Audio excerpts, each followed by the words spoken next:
depois desse banquete que tivemos materialmente falando, parabenizando a irmã Miriam, que realmente é uma cozinheira de mão cheia, a gente possa, nesse período vespertino, até a hora do intervalo, darmos continuidade ao nosso trabalho, da mesma maneira, interagindo àqueles que se interessarem, podem levantar a mão para colaborar, para perguntar ou para refutar. No momento do intervalo, a nossa irmã Lívia nos pediu uma pausa e ela fez uma pergunta quase certa que intuída, porque a gente teve que parar por causa do intervalo e nós iríamos comentar se ela não perguntasse. Mas como está tudo engajado, ela perguntou assim: Bruno, diante da sua fala você critica a metodologia ou o conteúdo? Embora tenhamos procurado ser o mais explícito possível, nunca é demais reiterar. A crítica construtiva é a metodologia de ensino, obviamente. Principalmente nesta que estamos criticando, que é a metodologia já ultrapassada das apostilas. Mesmo que eu pegue, e não é o ideal, uma obra para ser estudada, e eu possa começar do início, porque ali já está a sistematização que Kardec fizera, e embora não seja o ideal, e vamos colocar o ideal, fora da Suíça, os que estudam por apostilas, no momento do encontro, poucos falam. E os que querem falar são cortados porque tem que acabar o roteiro daquele dia. Hoje estamos no roteiro 1. Meu irmão, isso só peço licença um pouco e nós tentamos, de uma forma demagoga, deixar ou podar aqueles que querem se expressar, que querem enriquecer o estudo, porque a gente tem que terminar aquele roteiro naquele dia. Porque quem preparou o roteiro tem que cumprir. Porque senão no final do ano nós não vamos acabar com o tomo 1 conforme planejado. Ou não vamos acabar com o tomo 2, que dura 2 anos e meio no estudo da mediunidade, exemplo. Então seguimos um roteirismo engessado por causa da metodologia científica das apostilas. Então é o método que estamos aqui criticando construtivamente. Poderia alguém dizer ou perguntar, qual é então o método ideal? Não existe. Se eu disser que é o construtivismo, eu disser o método construtivo, já não é construtivismo, porque eu estou criando um método. Mas o construtivismo é um método para que a gente possa nos fazer entender, para compreender, o construtivismo é o ideal. Perguntar-se-ia, como ele é realizado? De modo geral, chegamos aqui, é um exemplo. Alguém do grupo diz, hoje eu vi o controle da Panasonic em cima da mesa, que coordena o Data Show. Ponto. Começou o debate. Mas por que é da Panasonic? Eu já vi um da Philips que faz a mesma coisa. Ah, eu tenho um da Consul, da Samsung, e as marcas vão por aí, vai. E começa a debater sobre o produto e deixam as coisas serem construídas. Pode alguém chegar no grupo? Eu vi a notícia essa semana de um homem-bomba que, em verdade, matou milhares de pessoas, ou centenas, no aeroporto de Istambul. Pois é, interessante, como ficou o perispírito deste homem? Tão moldável, tão plástico. O outro levanta-se e desfaz em pedaços, alguém argumenta. E as moléculas para serem reunidas demoram bastante tempo. E começa o assunto. À luz da doutrina espírita. Chegaremos a esse ideal. Mas se ainda não estamos em condições, podemos fugir das apostilas diante da metodologia. Escolhamos uma obra e nesta obra não nos preocupemos. A diferença está em preocupar-se em acabar com o tema. Esse é o ponto nevrálgico. Se eu estou lendo o Evangelho mesmo em sequência, usando a pedagogia de Kardec, porque ele já dividiu bem em capítulos, colocou, inclusive, depois do primeiro, segundo e terceiro, as bem-aventuranças, seguindo a ordem, inclusive, de Mateus, no capítulo 5. Se a gente fizer essa sequência, o estudo muitas das vezes começa no primeiro parágrafo e fica ali, todo o estudo. Porque nós vamos trazendo conceitos, enriquecimentos, porque vamos buscar em obras complementares para defender essa obra fundamental que são as obras de Kardec. E não estamos preocupados em acabar. Pode durar 5 anos o livro dos médiuns, o livro dos espíritos, no estudo, o evangelho. Pouco importa. O que importa é que em cada encontro nós saiamos enriquecidos. Porque no dia a dia eu estou fazendo a minha parte. Eu estou fazendo o meu estudo íntimo. E a minha vivência íntima que é a principal. Manuel Filomeno de Miranda assim diz: o indivíduo, quando não possui valores éticos, morais, falando da ignorância ainda, para sobrepor-se àquele que considera competidor, atira-lhe lama, a fim de ocultar-lhe o brilho, exibindo a própria baba. Isso acontece dentro das lides espíritas e fora dela. Nós não temos dúvidas que depois desse encontro, alguns irmãos sairão aí fora dizendo: o irmão Bruno criticou o que o pai dele veio instalar na Suíça. Podem ter certeza. Alguns já pensam assim. Mas não é isto. Por isso pedimos a gravação, para que fique bem registrado qual é o verdadeiro objetivo. Porque nós, em algum momento, vamos atirar lama quando a gente não procura verdadeiramente viver os valores éticos morais. Aí não vamos ser redundantes, a gente procura, como pigmeus, a maledicência e a fala mal do próximo, onde em verdade exibiremos a nossa própria baba. Por que você está falando mal do Beltrano para mim, fulano? E mais, se você fala mal dele para mim, você também fala mal de mim para os outros. E você falando isso com essa serenidade, aquela pessoa não consegue mais invadir o seu campo psíquico. Nós temos o dever, não é direito, de fecharmos o nosso campo mental e não permitir que ninguém invada-o, perturbando-nos intimamente. Cada um é responsável pelos seus atos. A liberdade de um acaba quando começa do outro. E nós temos que respeitar a todos, mas que não invada o meu psiquismo. Se alguém chega dessa maneira com pensamentos negativos, é um dever nós rechaçarmos. Para isso, temos que ter a coragem da fé que Kardec propõe. E essa coragem são aqueles que falam diferente da maioria. Pedimos licença para ler uma parte que está no Evangelho segundo o Espiritismo. E Kardec, por ter passado por isso, só o item 15, olha o que ele diz. Ele coloca no capítulo 24, item 15, a quem possa interessar. A coragem da opinião sempre foi tida em grande estima entre os homens, porque existe mérito em afrontar os perigos, as perseguições, as contradições e até os simples sarcasmos, aos quais se expõe quase sempre aquele que não tem medo de proclamar abertamente ideias que não são a de todas as pessoas. Aqui, como em tudo, o merecimento é proporcional às circunstâncias e à importância do resultado. Portanto, quanto mais mexer com as emoções da criatura, nós defendermos essa verdade, porque isso vai acontecer, aqui, como diz, o merecimento é proporcionado de acordo com as circunstâncias. E finaliza ele: existe sempre fraqueza em alguém recuar diante da consequência de sua opinião e em renegá-la. Mas, agora ele dá o golpe de misericórdia.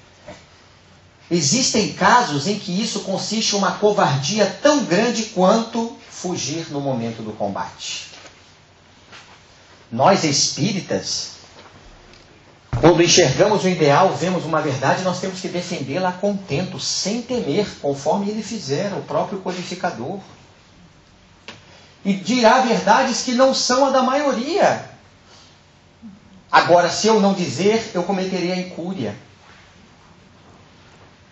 Dissemos ontem no encontro do movimento, na cidade ao norte da Suíça, uma assembleia de ratinhos que se reuniram, é uma fábula de La Fontaine, para poderem discutir algo que estava acontecendo com eles. Cada vez que um ratinho saía para buscar o alimento, o gato do proprietário da casa ficava à espreita na toca. O ratinho saía, o gato abocanhava. E eles estavam perdendo irmãos. Até que fizeram essa assembleia. E o líder da assembleia disse: nós temos que tomar cuidado agora. Estamos perdendo irmãos num momento em que vamos sair para a colheita da subsistência nossa. Alguém pode nos ajudar com uma ideia? Um ratinho levantou a mão. Pois não. É simples. Coloquemos uma coleira no pescoço do gato com um sininho. Quando ele estiver vindo, a gente vai ouvir o barulho. Ele vai ficar estreita na nossa toca. Todos ficam quietinhos, ninguém sai. Vamos vencê-lo na paciência.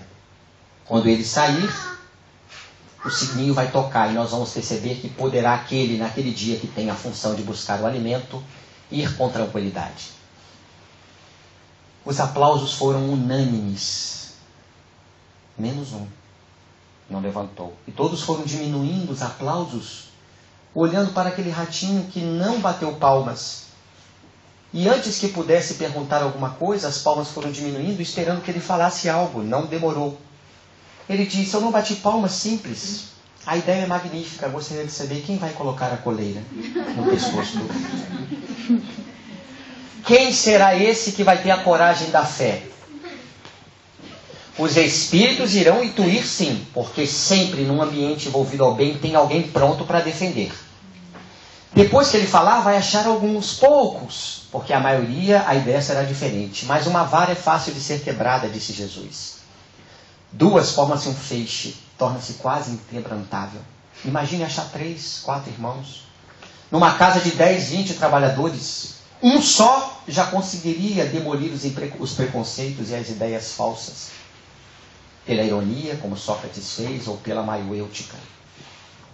Então todos nós temos que ter essa coragem da fé, para falar as verdades que não são a da maioria, mas defendê-la com os subsídios, porque a verdade é um conhecimento justificado. Qualquer outra coisa é opinião. E opinião é doxa, do grego. Quem estudar a epistemologia de Platão perceberá. Todos nós temos direito ao achismo. São as opiniões. Um dia eu estou no bar, eu falo o que eu acho, o fulano fala o que acha. Peguei um pouquinho daqui. Amanhã eu estou no outro grupo social e eu trago os meus achismos. E assim a gente vai vivendo de achismos. Mas para viver com a verdade eu preciso de um conhecimento justificado. Eu preciso subsídios para dizer. Por isso que quem acha, quando vai fazer um comentário, levanta a mão e diz: eu acho isto. É um direito que tem dentro do livre-arbítrio. Mas não é uma verdade, meu irmão. Quando alguém tem uma verdade, ela pede a palavra, num grupo de estudo, como exemplo, já que estamos falando, conforme está na obra tal, eu li certa feita o espírito tal dizendo isso, isso, aquilo. Olha a defesa do comentário. Trouxe uma verdade, um conhecimento justificado. Este é o propósito de todos aqueles que defendem e pretendem defender a verdade. Há um preço a ser pago, um ônus. E é pesado. Mas é compensador. E o estudo nos proporciona esses alicerces. Sem hesitar, conforme os espíritos dirão daqui para frente. Mas, principalmente, a vivência nesses postulados. Então, é o estuda e estuda-te.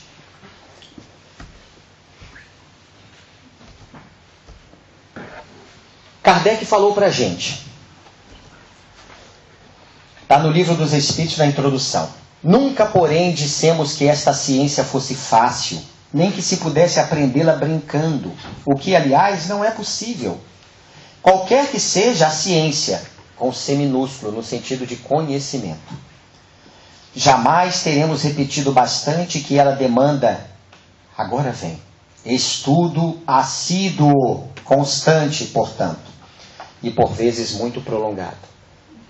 É para corroborar até mesmo o que o Preclaro falou. Ele não falou em sistematização. Bezerra, quando veio, não falou em sistematização como foi inserido, repetimos equivocadamente. O estudo é constante, é assíduo. E é íntimo, é pessoal, é de cada qual. Porque se fôssemos depender da evolução dos grupos de estudos da Casa Espíritas, grupos de vária ordem, já estaríamos transformados todos. E a gente sabe que não é isto. É o estudo íntimo e a vivência íntima do comportamento a começar dentro do lar, com aqueles que nos propõem os desafios. Então estamos falando do estudo. E o Espiritismo, o estudo dele por ser prolongado, porque não é uma ciência, o seu estudo fácil.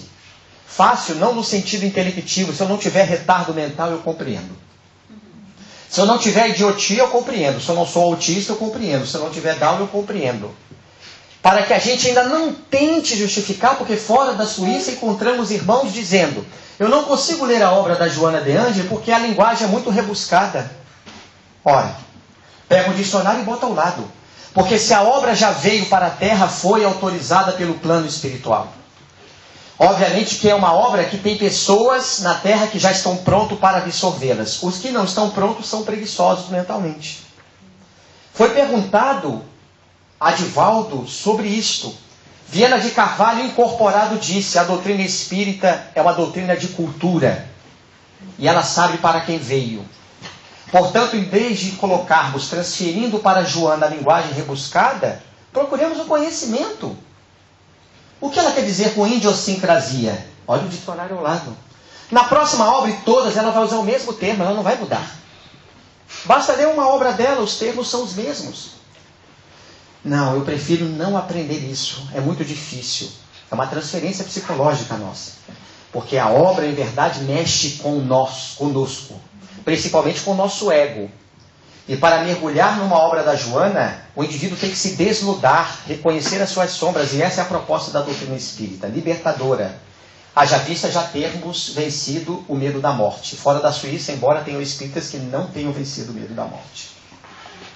Mas nós já vencemos. A proposta é libertadora. Por isso a sua psicologia profunda. E ela cita Jung, cita Freud, colocando cada qual no seu momento, colaborando no estágio evolutivo. Só que ela é a mestra dos dois. Esclarecimento do irmão Divaldo é esse que vos fala. Mesmo que ele não tenha me autorizado, porque não pediu para não falar, então falarei. Ela é a mestra dos dois. Espíritos ligados a ela, na falange de 10.000 espíritos que ela coordena no mundo. Eles são discípulos dela. A proposta dela é de mudança. Nós só conseguiremos hoje acompanhar o progresso da humanidade se nós tivermos Kardec como base. Ele é o alicerce. E ele diz: não será a última palavra o livro dos Espíritos. Mas quem não tiver como construção das paredes e os tetos a psicologia profunda do autoconhecimento, que não é novo apenas para o Ocidente, porque ela rememora os espiritualistas do Oriente que já trabalhavam o que ela trabalha na sua literatura. Nós não conseguiremos acompanhar o progresso da Terra. Continuemos. Viana de Carvalho. O Espiritismo favorece com uma visão otimista por considerar que a fatalidade inamovível é a perfeição que todos lograrão a esforço pessoal, sob a inspiração do Pai. Para conseguir-se, no entanto, essa convicção geradora de salutares efeitos morais é imprescindível. Olhem bem, para que o indivíduo leve algo de dentro para fora com convicção, com magnetismo, é imprescindível a moralidade, porque essa convicção ela é efeito da moralidade da criatura. O indivíduo, quando fala de dentro para fora, ele magnetiza. Se ele defende uma verdade, ele a vive, para que possa todos ficarem embevecidos com aquilo que está sendo dito, defendendo essa verdade. E então ele diz: é imprescindível o estudo da doutrina espírita, com o aprofundamento mental dos seus postulados, para que nós deixemos bem registrados nas gravações que estão sendo feitas Aqui a nossa apologia é sim ao estudo. Devemos estudar, mas também temos o dever de praticar aquilo que estamos estudando. E isto é essencial. Portanto, rememorando a pergunta da irmã, nós apenas criticamos a metodologia que foi inserida equivocadamente no movimento espírita. Muitos não absorveram, graças a Deus. Outros absorveram. Tiraram bom proveito, obviamente, porque é melhor do que se não tivesse o estudo.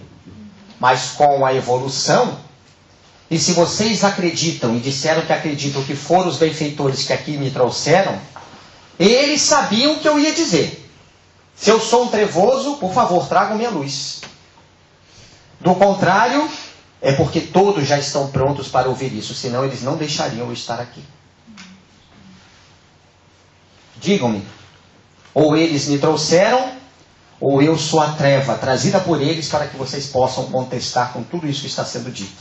E é um dever de vocês desmascarar a hipocrisia, porque tudo que está sendo dito aqui vai prejudicar a vários, e vocês têm dever de me desmascarar. Eu vos convoco para tanto. Do contrário, foram os benfeitores que me trouxeram, e todos vós estáis preparados para ouvir isso que está sendo dito. Bruno? Por favor, meu irmão. Me permite? Por favor.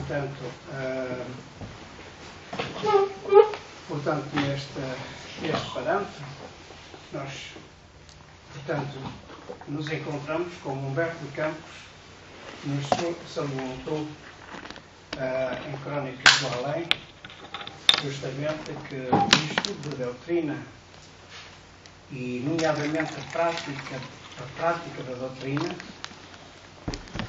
começa pelo sentir interior, para depois você poder, ou nós podermos, praticar esse sentimento através da plataforma básica, que é a caridade, com os diferentes parâmetros de ajuda ao próximo, de ajuda a nós mesmos.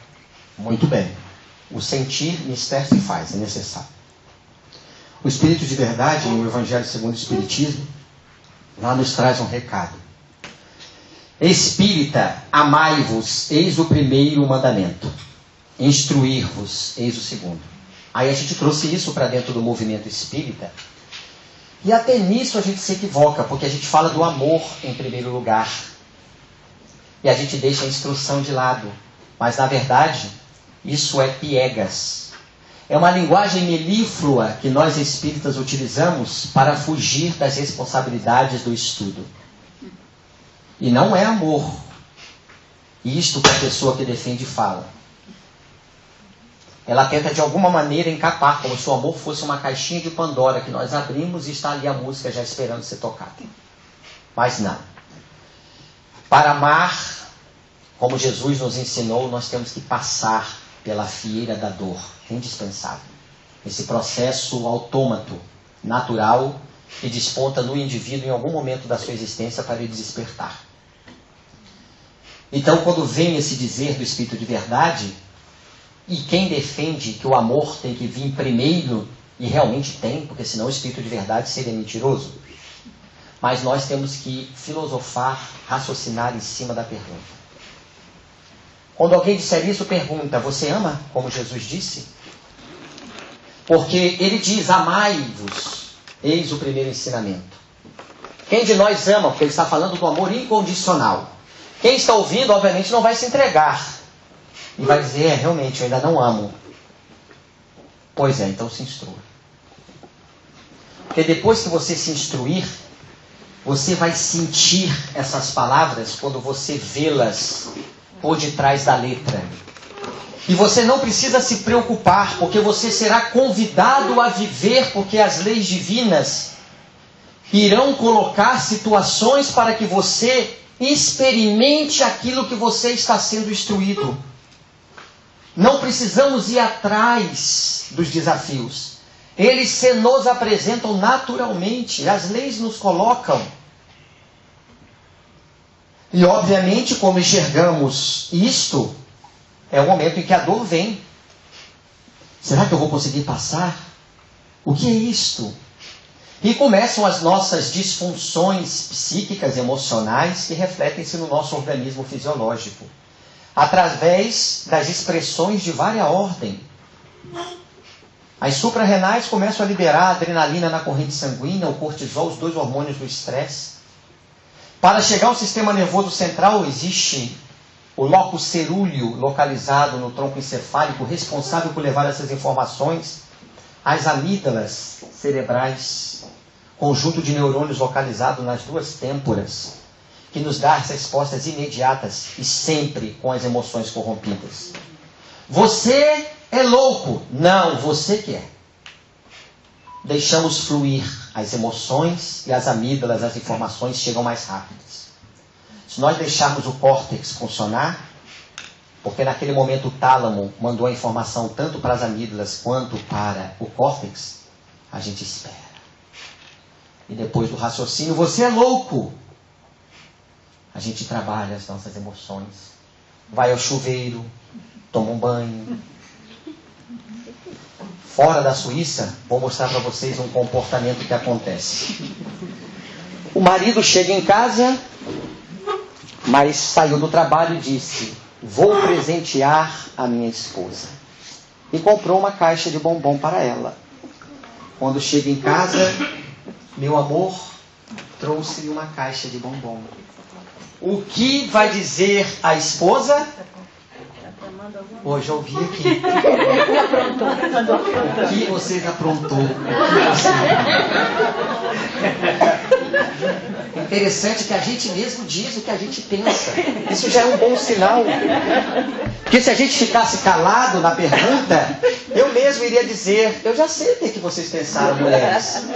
Ele está aprontando alguma coisa. Aí o espírita verdadeiro, o que ele faz? Naquele momento houve um choque, porque houve uma ingratidão.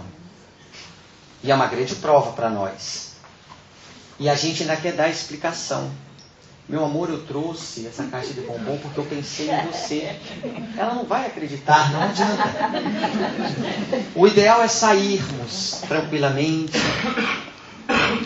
As emoções estão mexendo. Esse é o nosso trabalho. Vamos para debaixo do chuveiro, deixar a água cair. Vai ter sempre na figura simbólica do catolicismo o diabinho dizendo: vai lá falar com ela. Que ingratidão. E eu sei que você trouxe do seu coração que você queria agradá-la. Não vá. Quem faz o bem não precisa se justificar. O maior de todos recebeu a ingratidão, vitupérios, e ele manteve-se firme. Krishna disse, o nosso lado bom: não sou bom porque me louvam, nem ruim porque me censuram. Sou o que sou aos olhos de Deus e à luz da minha consciência. Permaneça-se tranquilo debaixo desse chuveiro. Não, vá lá. Casado com ela há 12 anos, você trouxe um chocolate para ela. Você queria uma noite especial com a sua rainha. Vai lá. Olha a linguagem melífera. E nós, mexendo as emoções, a gente se deixa levar. Saiu do banheiro, trocamos de roupa. Meu amor, por que você foi tão ingrata comigo? Eu te trouxe do fundo da minha alma. Ah, é porque eu te conheço. E ela vai trazer histórias da época do passado. Mas o mais impressionante é que neste processo ela abriu o campo mental e já está um irmãozinho que está nos tentando lá do banheiro, pronto. E ela começa a falar coisas que não aconteceu nesta existência. Coisas que são de existências passadas que o irmão passou junto com ela ou que ela passou e ajuda a tirar do inconsciente, embora ela não lembre. E quando a gente vê ela dizendo coisas sem nexo, você é louca! E aí começou o embate. O espírita, portanto, verdadeiro, deve estar no chuveiro muito bem, Krishna. Você está certo. Jesus, você é o maior de todos. E eu tenho que experimentar. Você é uma vara verde. E foi colocado no madeiro da infâmia, balançando como um trapo ao vento.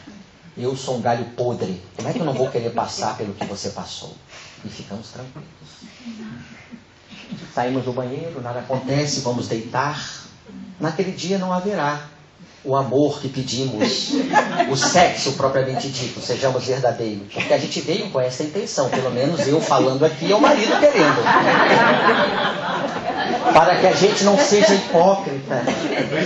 Normalmente a gente é muito hipócrita, porque a gente diz assim: eu vou fazer amor com a minha esposa, com o meu marido. Fazer amor? Depois do sexo, não passa 5 minutos, traz um copo de água para mim, por favor. E não existe o por favor. Espera um pouco. Não, eu quero agora. E já estão xingando-se. Depois do ato sexual, fazer amor é eu tratá-la todos os dias bem. É eu poder levar na manhã um café para ela na cama. Isso é fazer amor. É eu levar ela a um cinema e nós conversarmos sobre assuntos salutares. É eu abrir a porta do carro para ela. Eu sei que aqui os irmãos suíços fazem isso para suas esposas. Fazem sim. Eu sei que fazem. Porque todas as mulheres devem ser consideradas rainhas. Os gregos consideravam as suas mulheres como rainhas. Nós dissemos isto há pouco em Estesia. Os que lá estiveram sabem o que queremos dizer. Inclusive temos até um casal de Estesia aqui, aonde o marido, ou o namorado, ou o noivo, já está fazendo o que nós propomos. E vamos pedir licença para relatar novamente. As mulheres não devem dar a chave de casa para os seus maridos, quando eles saem para trabalhar. Se naquele dia ele chegará primeiro, pode ser. Mas como ela chega sempre, a maioria das vezes, primeiramente, ela diz: eu vou lhe dar a chave hoje porque eu quero dormir, ou estou vendo a novela, ou estou estudando e não quero ser atrapalhado. E dá a chave a ele. Quando ele chega em casa, ele abre a fechadura e empurra a porta. Mas ele jamais deverá adentrar. Ele deve primeiramente perguntar: minha rainha? E ela lá do quarto vai dizer: estou indo. E ela virá nos receber, homens. Não entramos ainda no lar. Quando ela para à nossa frente, isso é obrigação. Nós não estamos sendo aqui hipócritas. Estamos falando do fundo da alma. Esse é o procedimento de todo homem de bem. Sim. E ela dirá com propriedade: levante, meu escravo. Isto é verdade, vocês estão rindo, né? Se vocês observarem, tanto os espartanos quanto os atenienses, eles utilizavam-se as mulheres, tratando-as como suas rainhas. Para tudo pediam autorização. Porque eles eram os homens de guerra, e na Atenas eles eram os filósofos. Mas elas eram verdadeiramente aquelas que coordenavam a sua existência materialmente falando. Se todos os homens tiverem essa noção das mulheres, a regeneração vai de vento em polpa. Portanto, o espírita, depois que recebeu essa ingratidão, manteve-se tranquilo e naquele dia, ele novamente vai comprar uma caixa de bombom. Porque se ele trouxe no dia anterior não uma caixa, trouxe uma flor, ela vai dizer do mesmo jeito que está afrontando. Então ele resolve trazer a caixa de bombom se trouxe a flor. Se trouxe a caixa de bombom, ele vai trazer a mesma. De novo. Olá, posso entrar, minha rainha? Diga, levante, meu escravo. Trouxe a caixa de bombom que sei que você aprecia tanto. Qual será agora o pensamento dela no segundo dia? Podem dizer.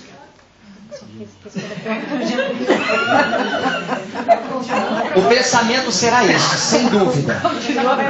De duas uma. Ou vai desmontar, porque como diz João, a ação da caridade desmonta qualquer espírito endurecido. Você nada falou do dia anterior, não procurou explicações nem justificações, porque fez o bem sem ostentar, sem esperar a resposta, porque ele é toda excelsitude, e trouxe a mesma caixa com o mesmo carinho. O máximo que ela vai falar: você quer me engordar, né?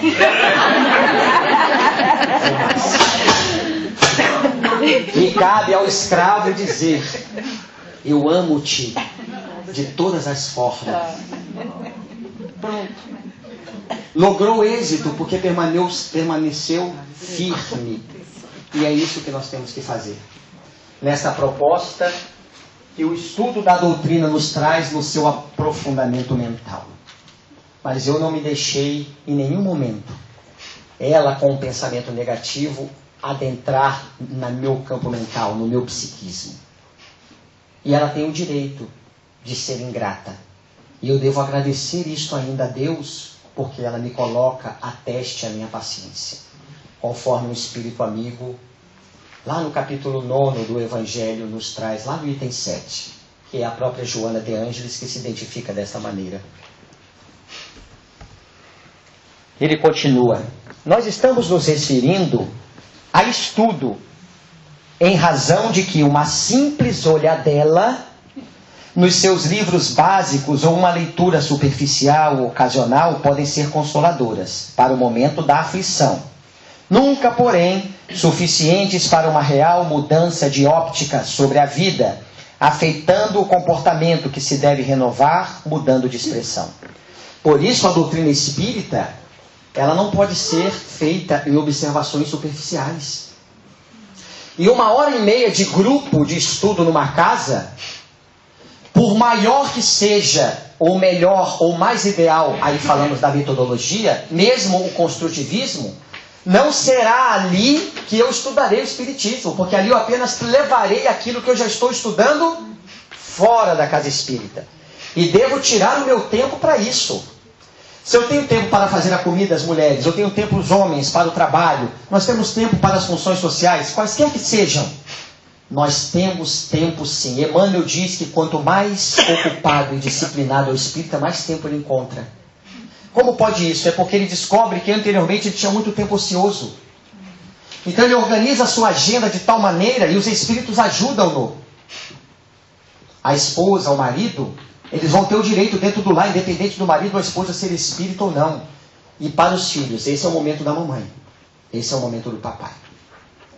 Se os filhos nos querem, nós temos que ter um momento para eles. Mas há um momento que, agora vocês vão para o quarto. Ou fiquem com o papai, porque a mamãe vai aqui estar. Ela vai ficar na sala estudando. Se ela tem um quarto, ela pode ficar lá. Mas é o momento dela. Como o papai vai dizer, este é o meu momento. E a família vai respeitar, não inicialmente. Porque no momento nós seremos testados, porque os irmãos menos felizes farão de tudo para que a gente não estude. E isso acontece. Fora da Suíça, tem homens que dizem às esposas, que não são espíritas, você mora na casa espírita. Se você for de novo, a partir de hoje, nós vamos nos separar. Leva um colchão para lá então. Não precisa voltar. E eles falam em tom de ameaça. Sérios. A espírita verdadeira, ela vai dizer assim para ele, meu amor, vamos fazer o seguinte. Eu irei ao centro espírita. A gente se separa depois que eu voltar. Aí ela vai. Quando ela volta, não se separa não. O problema é que ela deixa de ir à casa espírita, porque quando ele não fala em tom ameaçador, os espíritos sabem, através da sedução, que ele nos atraia. Ele se torna carente naquele momento. Você não quer ficar comigo para ver uma televisão? Você não me faz companhia, me sinto muito sozinho, você só vive na casa espírita, ainda usa o termo. Em primeiro lugar está a família, não é? Esse tal Jesus não disse isso? Olha as desculpas bem melífluas. Aí a mulher é inteligente, meu amor, eu serei toda sua quando voltar. Com Jesus eu fico com a família, mas sem ele fica mais difícil. Então sai e volta. Porque quem está com Jesus organiza a sua agenda para o tempo, para o marido, para os filhos, que é o tempo do lazer, o tempo do trabalho profissional, o tempo do trabalho na casa espírita, e ainda tem muitas outras coisas que vão sobrar tempo para fazer. Não nos coloquemos em desculpas. Então, o espiritismo não pode ser visto como uma simples olhadela. O estudo deve ser feito intimamente, que é o que estamos falando desde a primeira parte. Meia hora, 1 hora por dia. Está ótimo. Sublinhe as coisas que chamam a atenção. Faça o seu estudo particular e comece a viver dentro do lar aquilo que você está estudando. Porque quando formos para a casa espírita, independente de como seja a metodologia lá, não será lá que nós iremos estudar. Porque ali é superficial. Mesmo seguindo apostilas, Mesmo eu trazendo um estudo construtivista, eu vou enriquecer o estudo, tornando-o construtivista pelo meu estudo em casa. Mas ali na casa espírita não é o estudo que nos propõe os espíritos. Porque 1h30, uma semana, não é suficiente para tanto. Bruno, posso fazer alguma coisa? Pois não, minha irmã. A nossa fundadora do nosso centro, Terezinha Rey, o esposo dela, que era um grande psicólogo suíço, ele dizia que quando você quiser dar um trabalho para alguém, não procure alguém que tenha pouco trabalho, procure alguém que já está com a agenda bem cheia, alguém que tem muito trabalho, porque ele vai aceitar o trabalho. Se você procura alguém que tem pouco trabalho, ele não vai aceitar, porque nunca tem tempo. Quem tem pouco nunca tem tempo, mas quem tem muito trabalho, ele vai dar um jeitinho de achar um tempinho para fazer aquele trabalho que se dispõe. Isso é verdade. Mente vazia, depósito do Satanás, do vocábulo popular. Pessoa ociosa, ela nunca tem tempo, porque ela quer continuar na ociosidade. Agora, quem tem a mente em trabalho útil, quer sempre mais produzir. Porque já conheceu a efetividade dessa produção, desse trabalho mental, que muitas das vezes pode ser braçal, mas ela já ganhou gosto e vai achar um tempo sim. Emmanuel não estava errado, portanto. O Espiritismo é uma doutrina que não pode ser penetrada por meio de leituras superficiais. Vocês percebem que nós estamos colocando vários espíritos dizendo a mesma coisa. Porque lá na gravação, não vai ser o Bruno que disse. Foram os espíritos, briguem com eles, que trouxeram o trevoso para dizer o que eles falam. O Espiritismo é uma doutrina que não pode ser penetrada por meio de leituras superficiais. Aliás, como sucede em toda a ciência experimental, exige reflexões cuidadosas em torno dos seus conteúdos iluminativos, da sua moral assentada, dos ensinos de Jesus Cristo.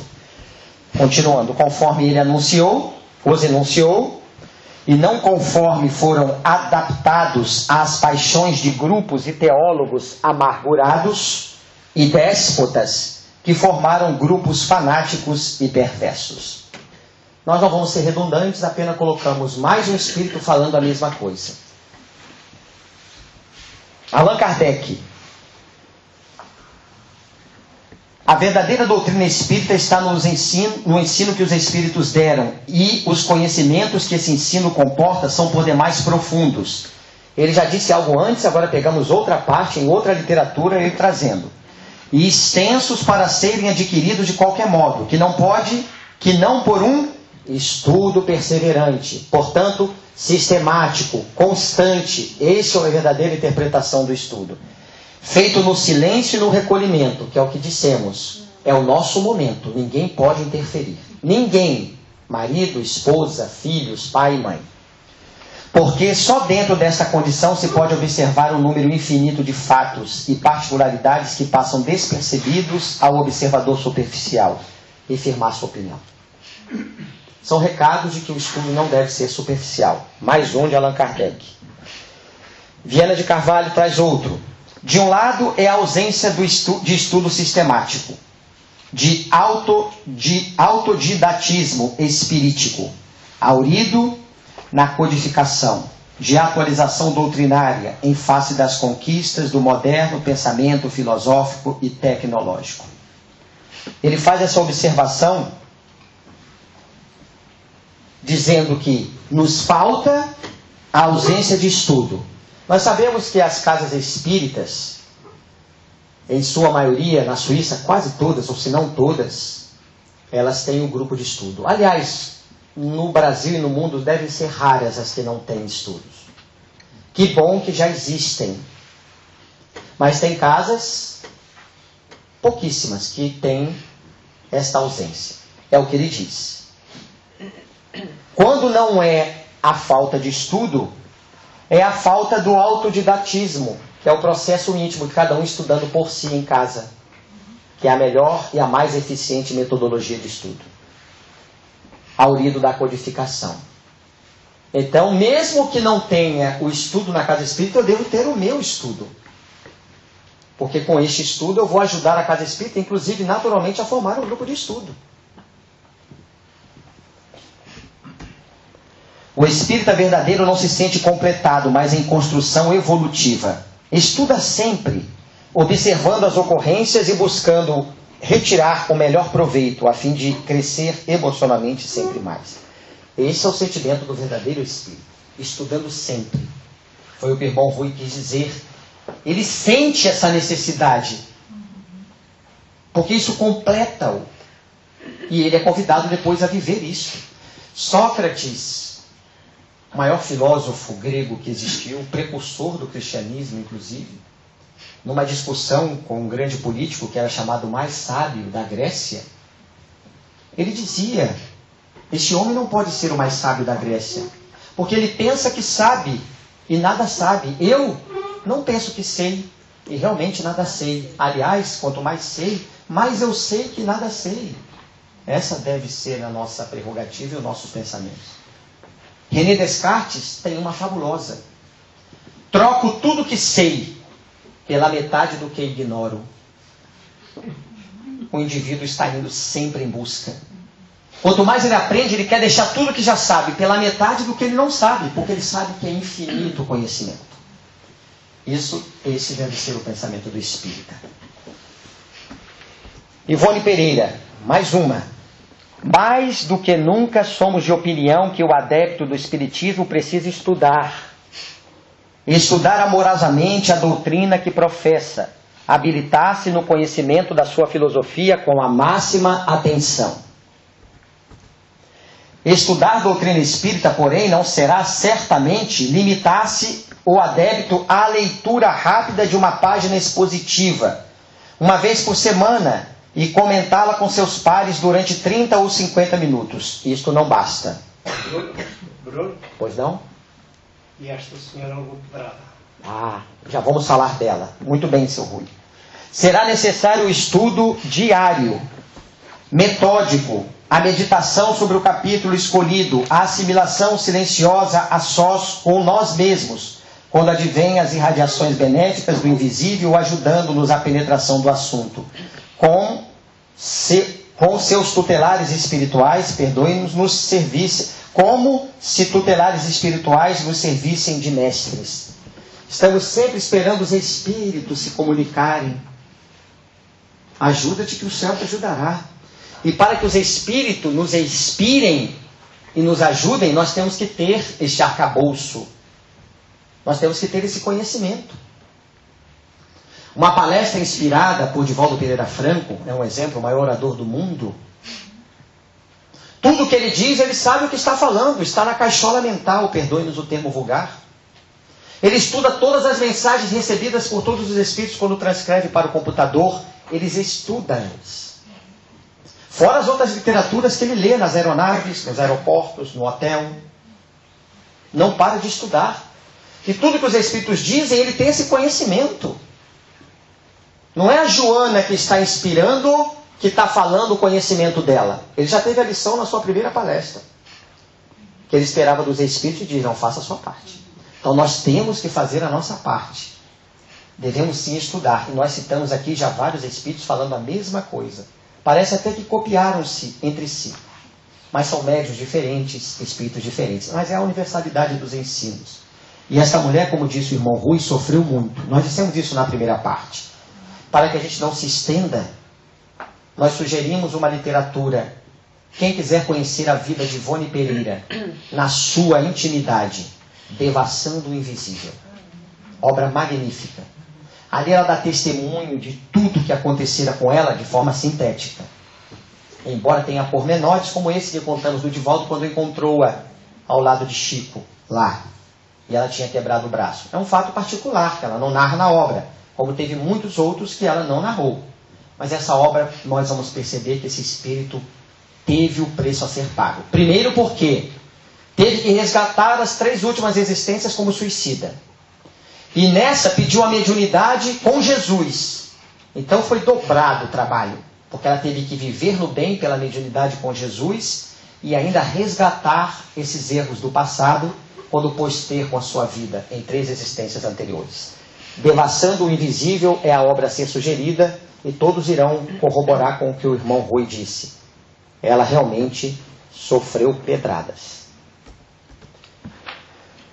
Joana vem nos dizer, o estudo é trabalho do espírito para empreender a apreciação ou análise de certa matéria ou assunto especial, adquirindo conhecimento.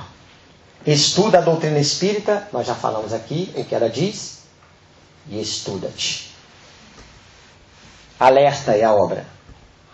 Irmão X, a grande questão de todos os tempos não é propriamente a de conhecer, mas a de entender a finalidade do conhecimento. Eu estou estudando, mas para que eu estou estudando? Aí vem o sentir do nosso irmão Rui dito. No momento em que eu estou estudando, eu começo a perceber o porquê disso. E a gente começa a sentir a razão, o porquê daquilo. E a gente percebe, eu tenho que viver isso. E nós somos testados. Nós somos colocados ao lado de familiares, onde nós somos recebidos de forma mal educada, de forma ingrata, por aqueles que convivem conosco. Aí, opa, agora eu entendo a finalidade do conhecimento. É porque eu tenho que colocar em prática. Não adianta eu ler a ingratidão e agora estou sendo convidado ou convidada a viver por aqueles que estão ao meu lado e foram ingratos comigo. Já vivem comigo há anos. Que ingratidão, e a gente se queixa. Mas não, eu sinto, é isso que eu preciso passar. Porque se eu não precisasse, eu não estaria passando por isso. Deus não dá fardos pesados em ombros leves. Se tudo que está acontecendo comigo é porque eu sou capaz de suportar e preciso para colocar à prova o meu amor verdadeiro. Emmanuel nos traz. São tantos espíritos, né, falando a mesma coisa, interessante isso. Inteligência que não ama, e um trevoso também aqui, procurando colaborar. Inteligência que não ama pode ser comparada a valioso poste de aviso, que traça ao peregrino informes de rumo certo, deixando sucumbir ao tormento da sede. Inteligência que não ama. Todos temos necessidade de instrução e de amor. Estudar e servir são rotas inevitáveis na obra de elevação. Não queremos ser redundantes, é apenas mais um espírito que traz a mesma informação. Olha outra, de outra obra. Pelo amor, que acima de tudo é serviço aos semelhantes, a criatura se ilumina e a formoseia por dentro, emitindo em favor dos outros o reflexo de suas próprias virtudes. E, pela sabedoria que começa na aquisição do conhecimento, recolhe a influência dos vanguardeiros do progresso, que lhe comunicam os reflexos da própria grandeza, impelindo-a para o alto. São as duas asas que ele nos coloca para a evolução, o amor e a sabedoria. Sem sabedoria, não há caminho. Mas sem amor, não há luz. Mister se faz os dois.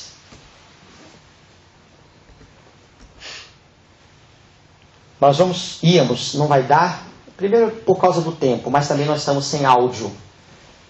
E está em outro formato da Apple que não vai ler aqui nesse computador, que é o Windows. Que seria uma mensagem que teríamos para trazer, necessidade de estudo, amor e conhecimento. Essa nossa segunda parte vai até que horas? 3h30. Perfeito. Todos estão ouvindo? A primeira parte do nosso trabalho, que digamos, acabou agora, é como se tivéssemos uma ferida e nós estamos jogando a água oxigenada. O mercúrio mertiolate vem agora. É sério. Que dói nada. Nós não estamos brincando. Agora nós iremos dizer algo. Estão gravando?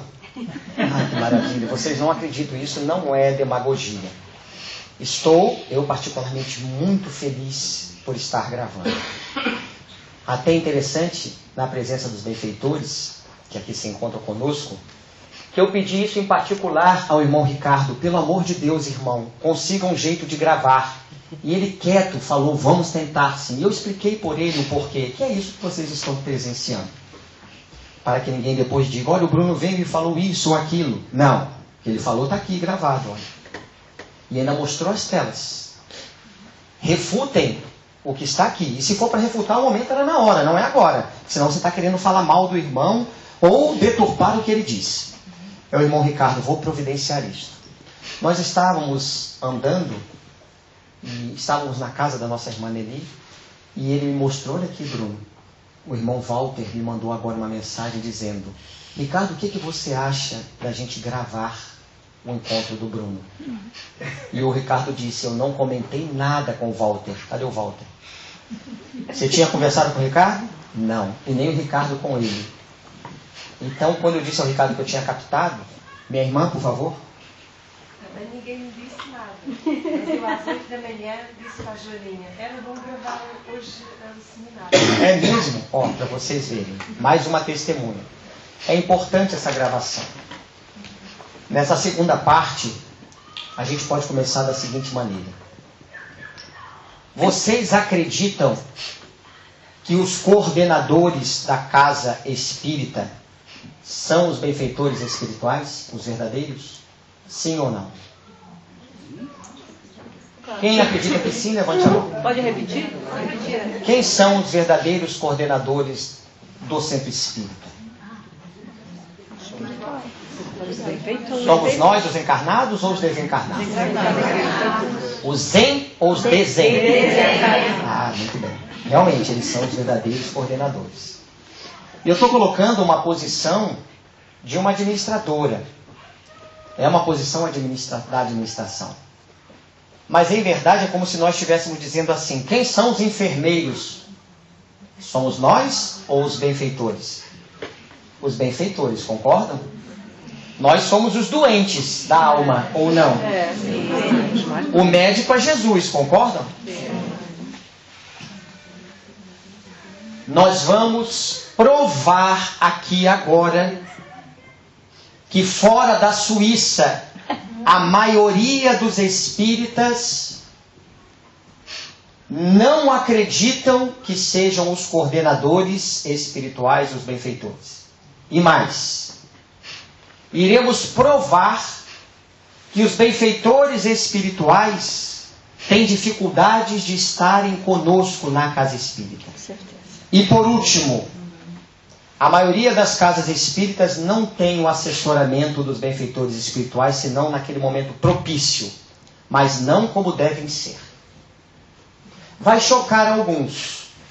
Acreditamos que não, porque é fora da Suíça que acontece o que nós vamos dizer. Vamos lá. Os nossos amigos espirituais, Chico Xavier disse, nos ensinaram a considerar os centros espíritas como a escola mais importante da nossa alma, porque é no templo espírita que nós recebemos de outros e podemos doar de nós mesmos os valores que servirão a cada um de nós para a vida eterna. Portanto, um templo espírita é uma universidade de formação espiritual para as criaturas humanas. Aqui já há um conceito de centro espírita. Ele é uma escola. Ele também fala que é um templo. Certo? Continuemos. No centro espírita, orientado segundo os preceitos do Evangelho, nós vamos encontrar os estudos e os raciocínios adequados à necessidade de vivência em paz no mundo, com a vivência igualmente do amor uns para com os outros, segundo o ensinamento de Jesus, que nós não podemos esquecer: amai-vos uns aos outros. Entrevista para a Federação Espírita do Ceará, cuja revista que eles propagam é a Informação, em abril de 77. O centro espírita é uma escola, sim. Mas todos nós somos aprendizes, não há mestre. O centro espírita é um templo, mas nenhum de nós é sacerdote. Estamos todos na função ali, não de sacerdotes. O centro espírita, por consequência, ele também termina sendo um hospital. Porque nós, já falamos aqui há pouco, estamos na situação de doentes. Os coordenadores espirituais são os enfermeiros. Jesus é o médico de nossas miserabilidades. Se a gente tem essa consciência de um centro espírita, não ciência, que é conhecimento, consciência, nós nos portamos diferentemente numa casa espírita. Vamos ver por quê. Continuando. O templo é o local previamente escolhido para o encontro com as forças superiores, André Luiz diz. Dedicar a melhor atenção aos doutrinadores, sem conversação, bocejo ou tosse bulhenta, para que seja mantido o justo respeito ao lar da oração. O silêncio favorece a ordem. A harmonia dos pensamentos condiciona a paz e o progresso de todos. Só com essa frase poderíamos dizer, mas depois nós vamos provar que é o golpe de misericórdia. Nós vamos à casa espírita fora da Suíça, não para o encontro com forças superiores. Porque se nós realmente fôssemos e tivéssemos essa consciência, o nosso comportamento lá dentro seria diferente. Nós não conversaríamos. Estamos falando sério. Nós chegaríamos no centro espírita numa postura diferenciada. Por ser um templo e ali estarem os irmãos que coordenam o trabalho, eu devo estar em consonância com eles. Do contrário, não estaremos na mesma sintonia. E nós fazemos ao contrário. Como diz Bezerra de Menezes, numa linguagem à luz, ou como melhor ele se expressou, em Dramas da Obsessão. Os centros espíritas, em sua maioria, assemelhando-se a clubes sociais. O Manuel Filomeno de Miranda, ele é mais incisivo e não deixa de ser verdadeiro, com a sua personalidade, com o seu temperamento. São os centros espíritas, em sua maioria, uma balbúrdia. É um arraial federal, como diz. Não conheço essa linguagem, mas uma balbúrdia. Nós chegamos à casa espírita, deve haver a recepção, somente uma pessoa. Uma, não precisa mais que uma. Se naquele dia os trabalhadores é a exposição pública da casa, e eu sou um trabalhador da casa e eu vim para assistir à exposição pública, porque naquele dia eu não estou na recepção, eu não estou designado a um trabalho de atendimento fraterno, se a casa tiver. Mas é o dia da exposição. Eu não estou escalado para receber aqueles que chegam. O meu papel é chegar, dar o boa noite àquele que está ou àquela na recepção, e nós vamos dizer como deve ser esse boa noite. Levante, por favor, Lourdinho. Ela é recepcionista da casa. Pode ficar aqui, meu irmão, por favor. Eu cheguei à casa. Como as casas aqui diferem-se das casas do Brasil, terreno próprio, é alugado, é um compartimento, um apartamento, a porta deve estar aberta. Eu sou o trabalhador, já sei, porque não são os frequentadores que dão trabalho aos espíritos, são os trabalhadores.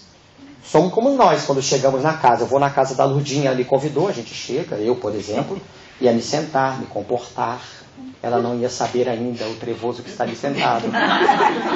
E eu ia sentar-me, quietinho. Aqui me dê uma água, Bruno, eu quero. Se ela me chamasse para dormir, no outro dia eu ia arrumar a cama. A gente é todo comportado, estou frequentando. Depois que eu adquiro intimidade na casa da Lourdinha, muda de aspecto. A máscara cai, ela vai ver quem realmente eu sou. Então os frequentadores estão nesta fase, chegando, eles não dão trabalho, eles obedecem pela exposição. Os trabalhadores é que dão trabalho. Cheguei como trabalhador. Olhamos bem, e aqui estamos dramatizando, mas não estamos fugindo um pingo sequer de como deve ser o comportamento. Está a Lourdinha na recepção. Eu já sei que a porta está aberta. Fora da Suíça as pessoas chegam assim. Lourdinha, como é que você está, minha irmã? Tudo bem? Prazer te ver. Ai, hoje eu vim agora aqui, peguei um ônibus, sabe, e falo algumas coisas do dia a dia. A Lourdinha, pois é, hoje eu estava isso. Nesse meio termo, está vindo outro trabalhador chegando. Lourdinha! E abraça a Lourdinha. Bruno! E a gente forma o círculo social.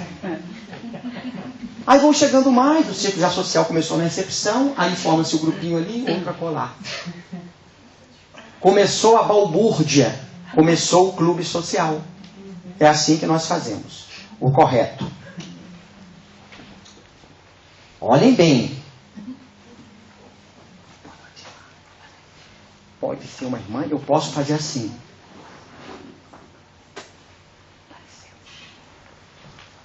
Pode ser a minha melhor amiga, uma semana sem vê-la. Hoje é impossível, eu tenho WhatsApp, eu tenho telefone, eu posso falar com ela, desculpa, dizer, eu estou uma semana sem vê-la, é impossível. Eu posso conversar com ela o que quiser pelo WhatsApp. Ou posso ligar para ela, então não pode ser uma desculpa. Entrei-me, sentei-me. Ou eu entro num processo de prece, que é aproximar-se de Deus, entrar em contato com Ele, ou pego uma leitura salutar, que da mesma maneira entrarei em contato. Qualquer atitude fora disso é equivocada. Entrou outro e sentou ao lado. Se eu me mantenho neste comportamento, é criada uma psicosfera em torno de nós, que quem senta ao lado não consegue invadir. Se sente constrangido ou constrangida, senta e procura a sua introspecção. E ele faz a parte dele, cada um fazendo a sua. A exposição vai começar. Todos estarão assim, desta maneira, antes da exposição. Ouçam bem.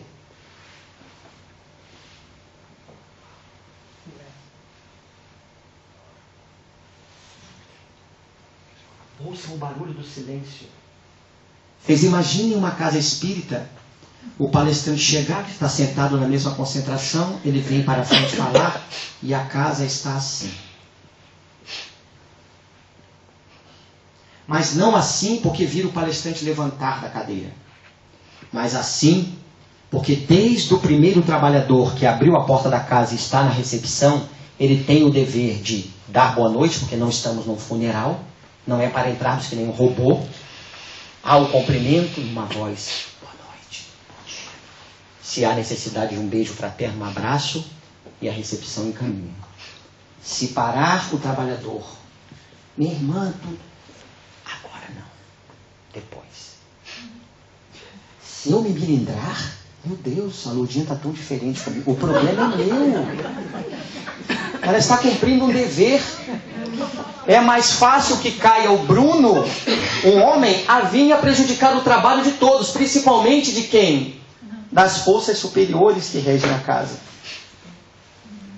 E a gente depois vai dizer, o Bruno, como a Lourdinha está muito educada, me recebeu mal na recepção, e ela sorriu, ela apertou minhas mãos, ela me deu um beijo e me encaminhou. E naquele momento é só a recepção, é o único trabalhador que tem que estar de pé. Os outros sentados, cada um na sua introspecção. E vai começar então a exposição doutrinária. Acabou a exposição doutrinária, se tiver o trabalho de passe na casa, se for o passe espiritual. Terminou as atividades? Lourdinha, vem cá que eu quero te contar uma coisa. Aí sim, nós podemos conversar. Aí nós fazemos no ambiente, colocando os papos em dia, se houver. Mas podem ter certeza, se a gente justifica, não, que eu queria falar uma coisa com a Lourdinha, quando não deu oportunidade ali, acabou a palestra, vai embora. A pessoa não fala com a outra. É que ela não tinha nada para falar mesmo. Ela queria fofocar. Na verdade, as mulheres cochicham, não fofocam, não é verdade? Então seria cochichar.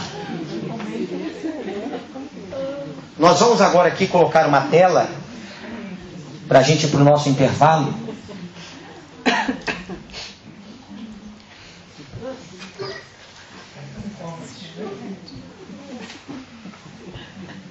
Nós vamos colocar uma tela para provar que o que nós aqui dissemos é uma verdade.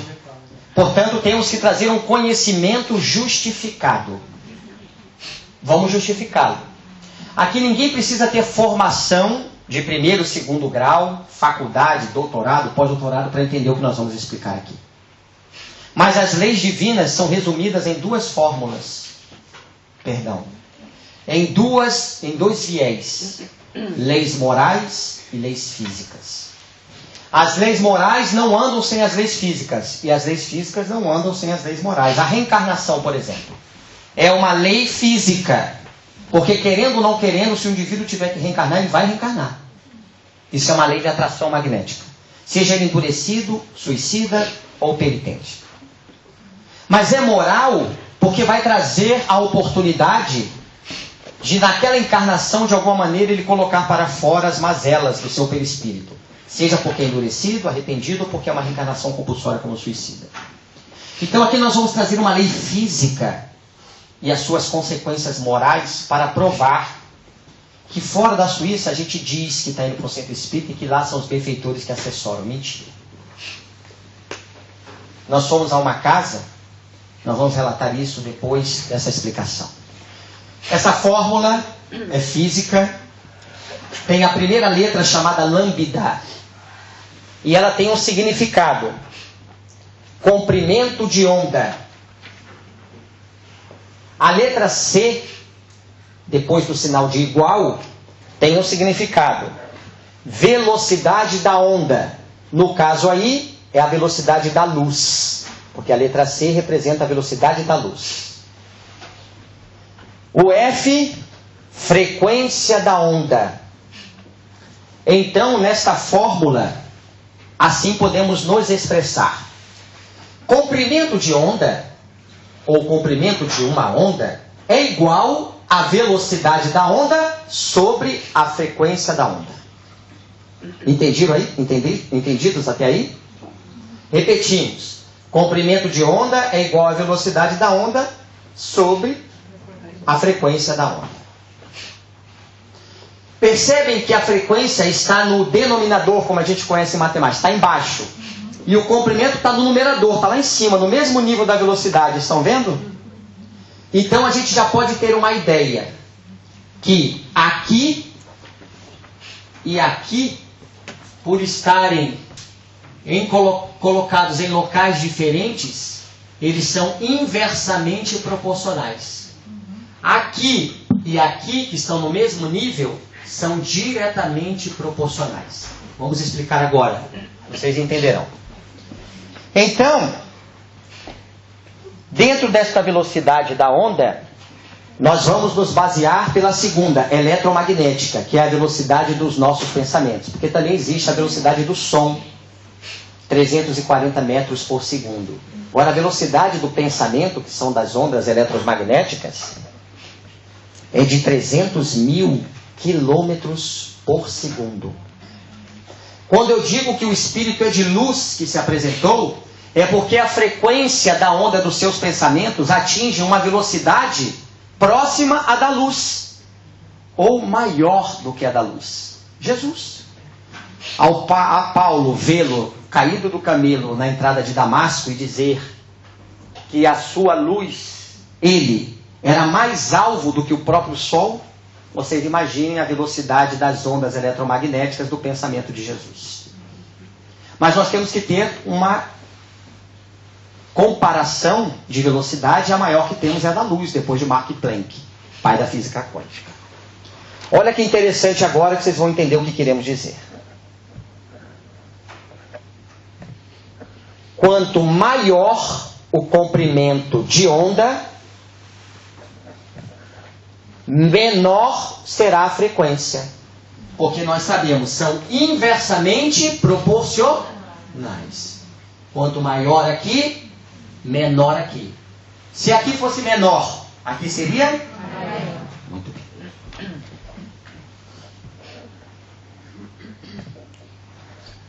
Deixa eu só voltar aqui. Portanto, se entendemos, quanto maior o comprimento de onda, menor a frequência, ótimo. Se for quanto menor o comprimento de onda, maior a frequência, ótimo.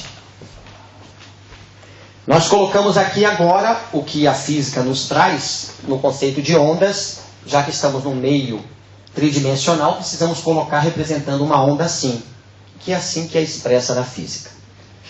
Colocamos duas ondas, a de cima e a de baixo.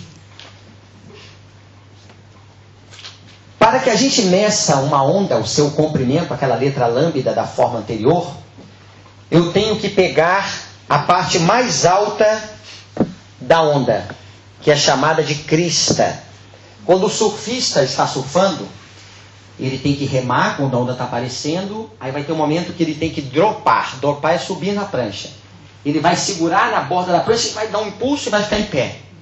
Ele só consegue lograr êxito para descer a onda se ele fizer isso quando a prancha estiver na crista da onda, lá no alto. Se ele fizer isso na metade da onda, ele vai apertar e vai afundar a prancha. Ele não vai conseguir dropar e surfar por consequência. Então, o que lá chamamos crista da onda, é esse ponto máximo dela. Então a gente pega a crista de uma onda, desce, vai, e quando ela chega no movimento igual, a gente para.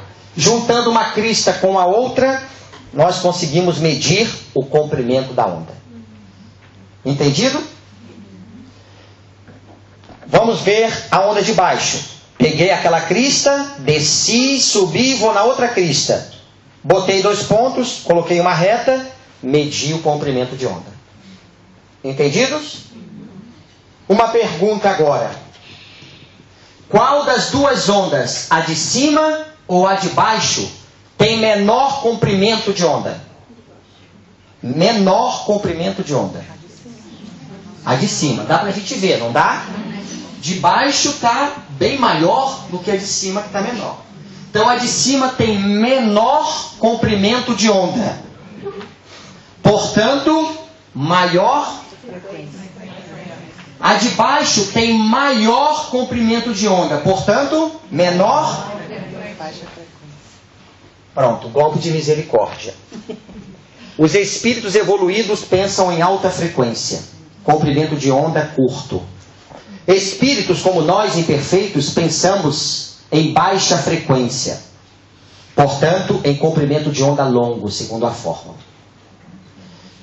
O que significa frequência alta e comprimento de onda curto? Todos os meus assuntos, consequências do meu pensamento, devem estar elevado a um patamar.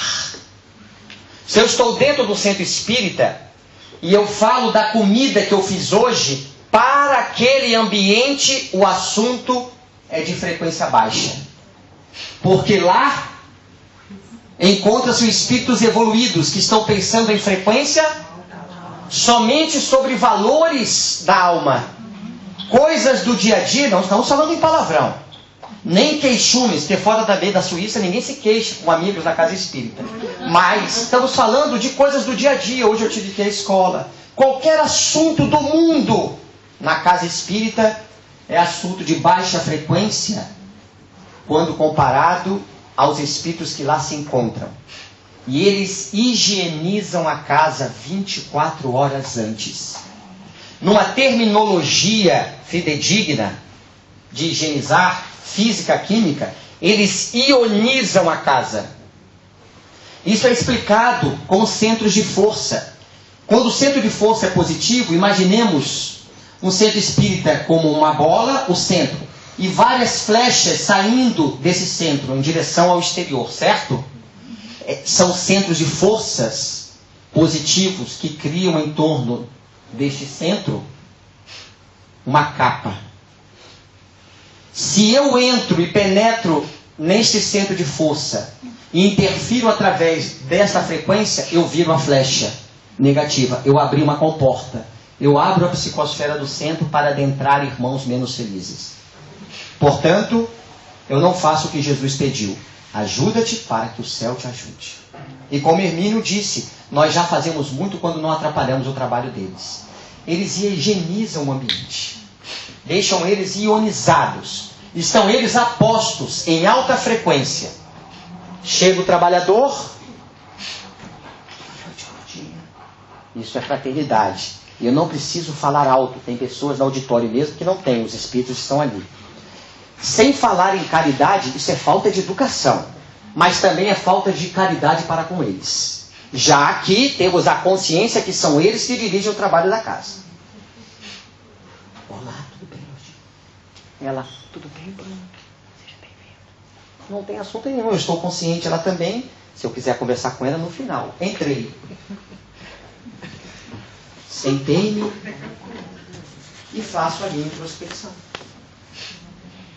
Se eu trouxe uma comida, como aqui é costume, nem vamos entrar nesse assunto, na Europa, eu não vou abrir e dizer, Lourdinha, eu trouxe um bolinho maravilhoso.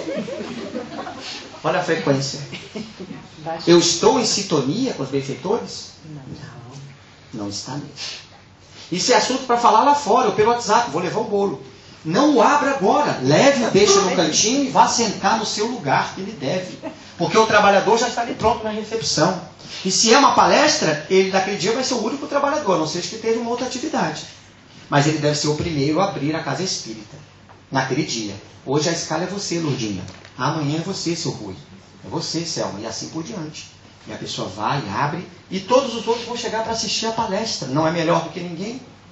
E vai se portar como tal. Os frequentadores vão chegar, que não conhecem nada. Primeira visita na casa. Vão ficar quietinhos também.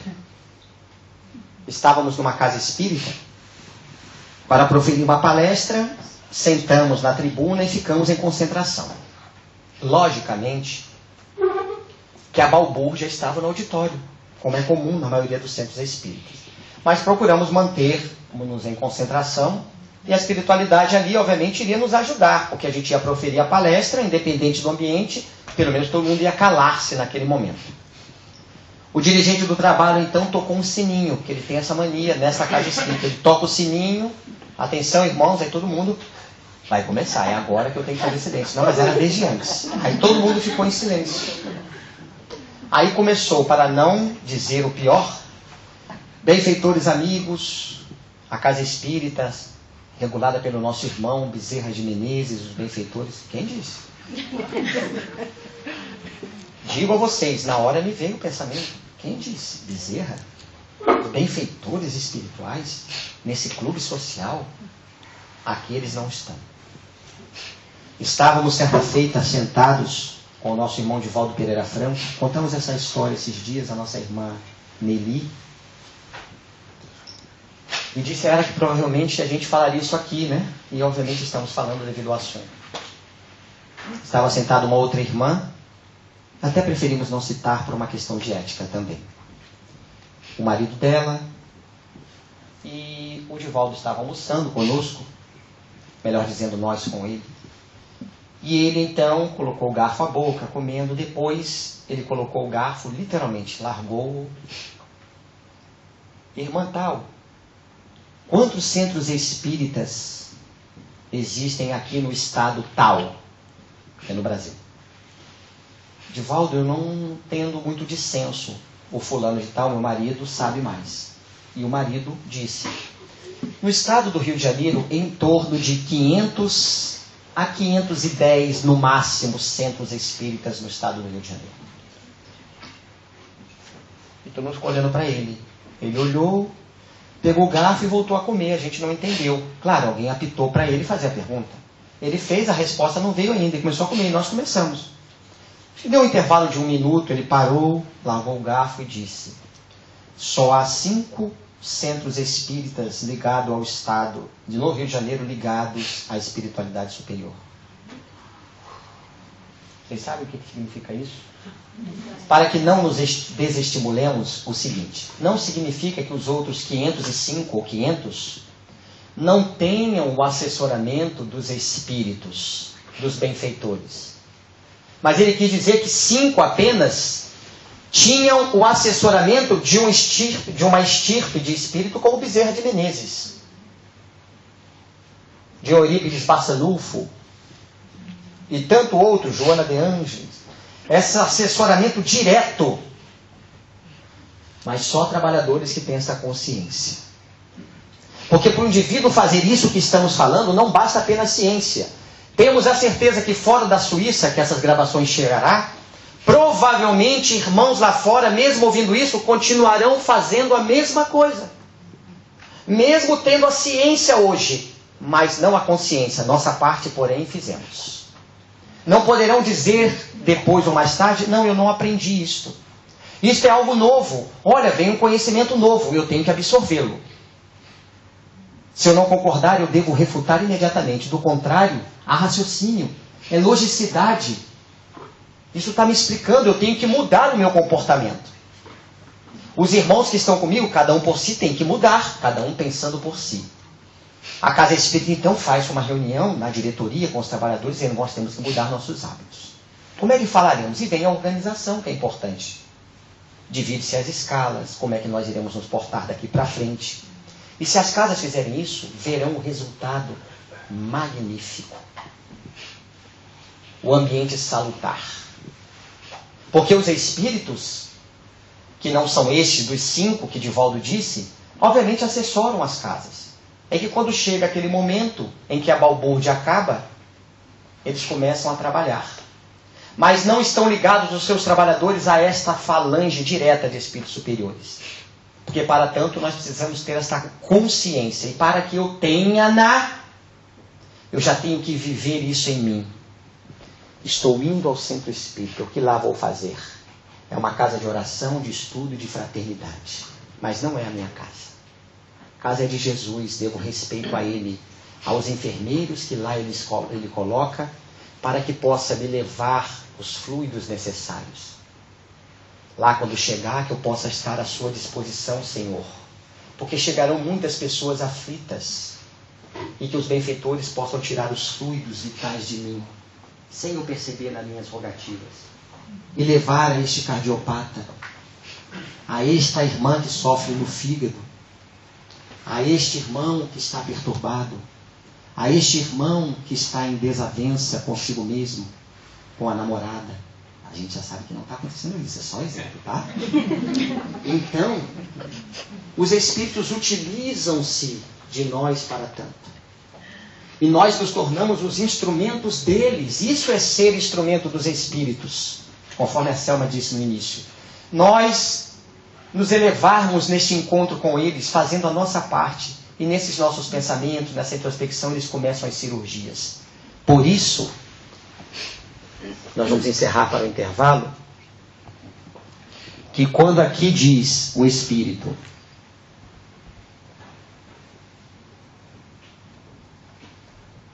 André Luiz,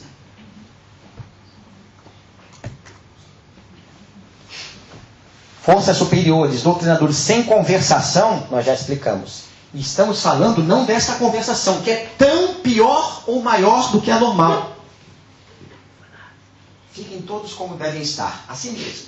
Imaginem nós agora no centro espírita, o palestrante aqui, e alguém no auditório conversando assim com o outro. Isso incomoda, é como se fosse um mosquito no ouvido, é pior, né? Então, aqui nós não estamos falando dessa conversação das cordas vocais. Nós estamos falando do comportamento íntimo, do silêncio interior que sequer as cordas vocais se expressam.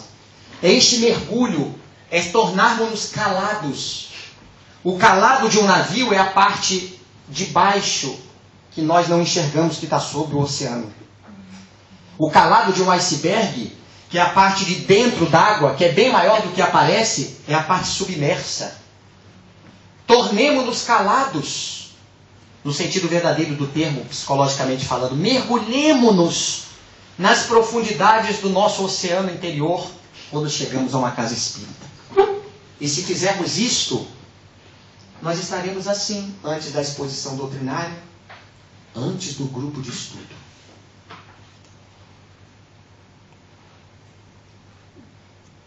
Não tenhamos dúvida que os benfeitores nos assessorarão. Porque do contrário, acontecerá bocejo, tosse barulhenta, tosse bulhenta. E o bocejo acontece sempre quando está a balbúrdia.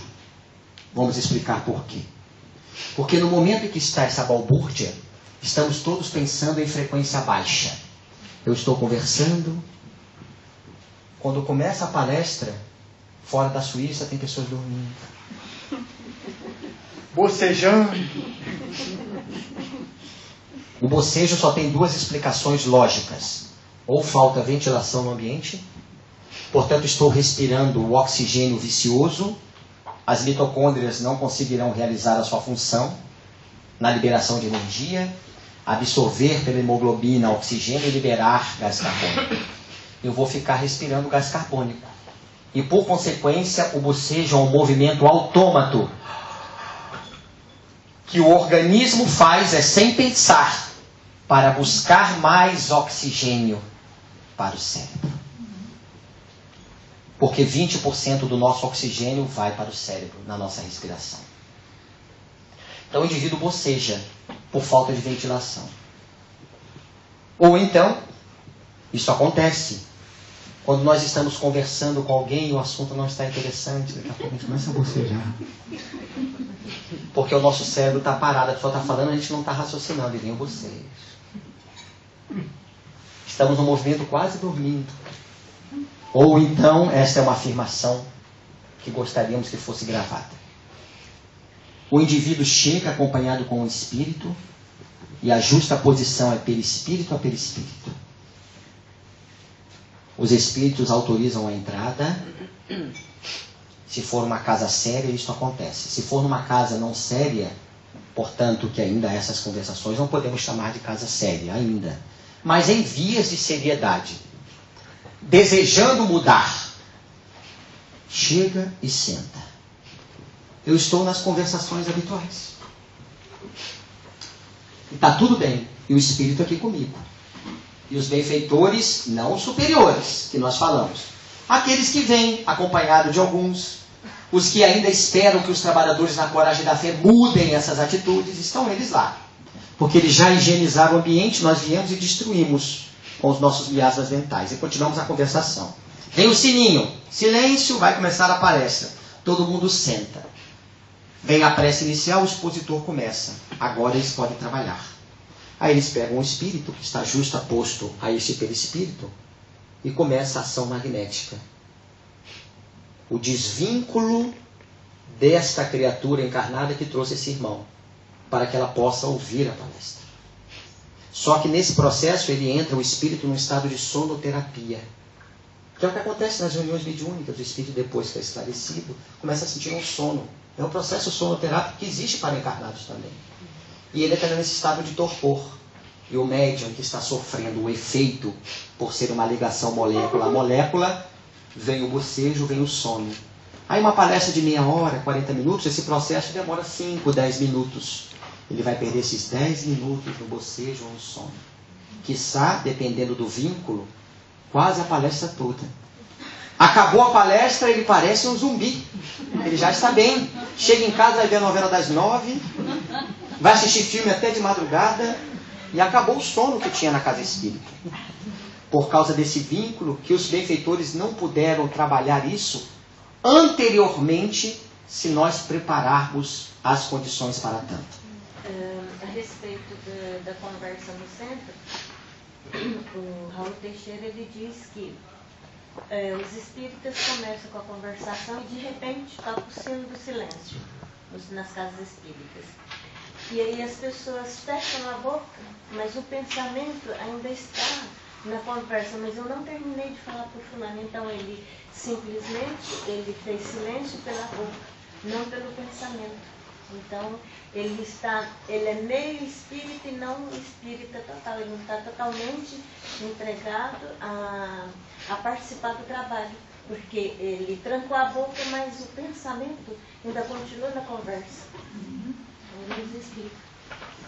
Ela conseguiu se fazer entender? É como se fosse assim. Como acontece também mesmo a casa espírita procurando fazer a seriedade diante desta tese que colocamos da importância do silêncio e como ele deve ser feito. Eu sentei-me, depois que cheguei na casa espírita, e eu vim direto do meu trabalho. Eu tive desafios enormes nele, dentro do lar, provavelmente uma discussão familiar, eu sentei-me. No momento em que eu sentei-me no centro, o ambiente está ionizado, é natural que venha toda a problemática que eu estava anteriormente. Briguei com meu marido, com a minha esposa, o meu chefe hoje estava perturbado, eu não consegui realizar o meu trabalho como deveria, estou cheio de conta para pagar. Quando isso acontecer, imaginemos o tubo de ensaio em forma de U. Nós temos que deixar esse pensamento fluir. A gente não pode fazer assim, não posso pensar nisso aqui no centro espírita. Isso cria-se resistência, e resistência não é paz. Nós temos que deixar fluir. Meu marido hoje discutiu comigo, eu discuti com ele. Que bom, mas não vou discutir mais. Estou cheio de conta para pagar, estou sem dinheiro, mas não é o momento de pensar nisso, isso vai acontecer. Eu não tranco o pensamento. E aí vai havendo a limpeza natural. É como se nós pegássemos um liquidificador e colocássemos ele sem passar bucha nenhuma com sabão para tirar a sujeira da vitamina que a gente tem. Bota ele embaixo e deixa a água bater. Vai demorar mais, mas ele vai num processo, daqui a pouco ele está limpinho. Não vai ter a praticidade da bucha, mas a água vai fazer toda essa limpeza. Então assemelha-se ao centro espírita. A gente senta e não tranca o pensamento. O que vier, deixa fluir, que vai saindo. Daqui a pouco a música de fundo, que é importantíssima na casa, ajuda nesse processo. A gente vai absorvendo aquela música, que é uma extensão da alma. Daqui a pouco a gente está já se desprendendo do corpo nesse processo de introspecção. Então, como disse bem a irmã, citando o Raul, não adianta eu parar por causa do sino, mas os miasmas eu não fiz esse trabalho anteriormente que deveria ter sido feito. Deixar o pensamento fluir para eu entrar em harmonia com essa frequência alta, porque estava em frequência baixa.